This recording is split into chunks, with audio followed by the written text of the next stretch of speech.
পর্যালোচকে আপনাদেরকে স্বাগতম। এই পর্বের বইয়ের শিরোনাম ৭১-এর কিশোর মুক্তিযোদ্ধা। লেখক মেজর হামিদুল হোসেন বীর বিক্রম। প্রকাশক centre for Bangladesh liberation war studies.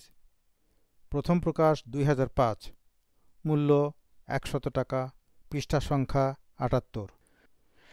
বইটি আকারে ক্ষুদ্রায়তনের হলেও এখানে দেওয়া হয়েছে ৯ জন বীর বালক মুক্তিযোদ্ধার অপূর্ব সব বীরত্ব কাহিনী, যে কাহিনী কখনোই পুরানো হবে না। একাধিকবার শুনলে মন বারবার শুনতে চাইবে।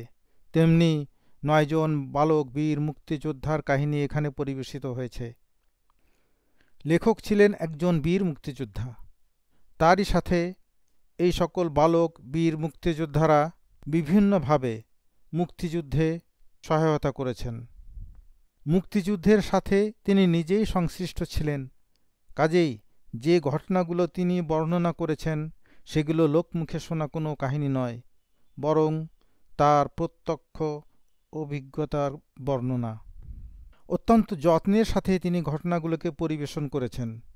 তার পরিবেশনের মুনশিয়ানা অত্যন্ত চমৎকার।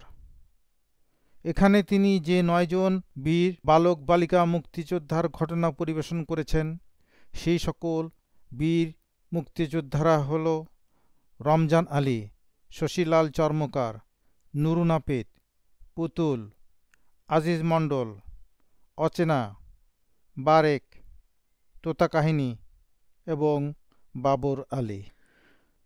কোনো কোনো গল্পের কিছু অংশ যদি এখানে তুলে ধরা হয় তবে আপনারা সেই সকল বালক বীর মুক্তিযোদ্ধার কর্মকাণ্ড সম্পর্কে অবহিত হতে পারবেন। তাই আমি এখানে কয়েকজনের কর্মকাণ্ড উপস্থাপন করছি।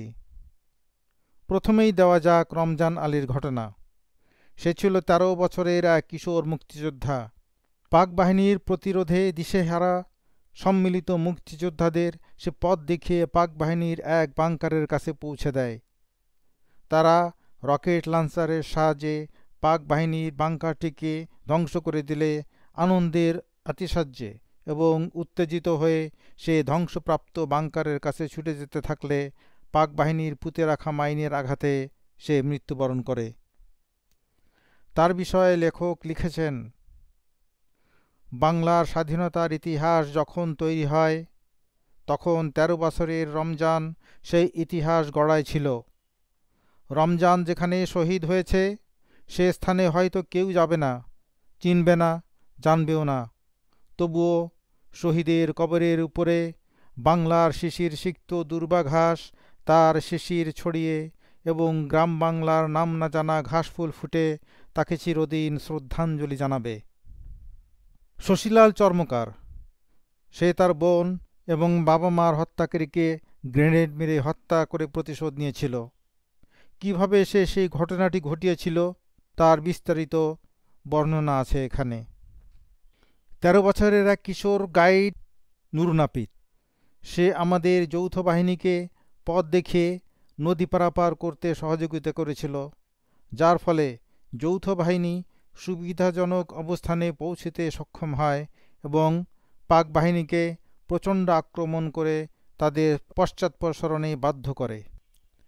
লেখক তার সম্বন্ধে লিখেছেন, আজ নুরু কোথায় আছে জানি না।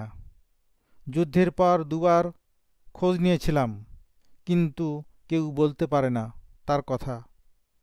ভুলে গেছে সবাই ওদের কথা, যারা একদিন রক্তের সমুদ্রে হাল ধরেছিল। কিশোর মুক্তিযোদ্ধা নুরুর কথা আমি জানিয়ে গেলাম বাংলার জনগণের কাছে। বইটিতে ২ জন কিশোরী মুক্তিযোদ্ধার কথাও আছে। তাদের একজন গ্রেনেড ফাটিয়ে রাজাকারদের প্রতিহত করে মুক্তিযোদ্ধাদের রক্ষা করেছিল।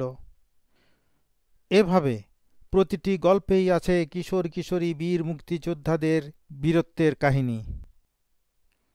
এই পর্বের এখানেই সমাপ্তি। আশা করছি পরের পর্বেও আপনাদের সঙ্গ পাব। সেই পর্যন্ত সকলকে ধন্যবাদ।